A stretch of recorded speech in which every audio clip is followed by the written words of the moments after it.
Қайырлы күн, құрметті оқушыларым. Қалдарың қалай? Бүгінгі күні әліпби 1-ші сынып 66-ші сабақ П дыбысы мен әрпін қарастырамыз. П дыбысы дауыссыз дыбыс. Сол жақ парағымызда қандай сурет бейнеленген? Назар аударайық. Дұрыс айтасыңдар. Балалар топ ойнау үстінде. Суреттің астында белгісіз сөз берілген. Сөзді табу қажет. Қандай сөз берілген екен?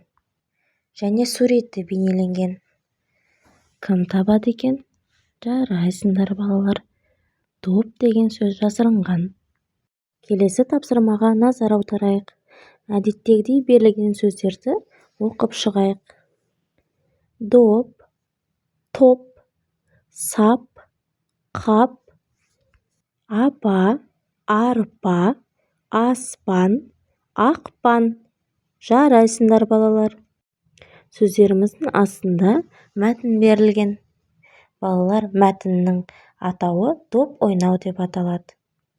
Мәтінімізді мүдірмей оқып шығайық. Доп ойнау. Мектепте спорт алаңы бар.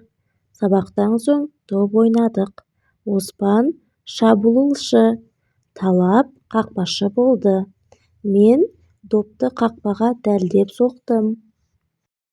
Келесі тапсырмаға зер салайық. Берілген буындарды құрастырып, бір сөз шығаруымыз керек. Құрастырып көрейік. Қоршауымыздың ішінде белгілі түстермен сөздерді құрастырып көрейік.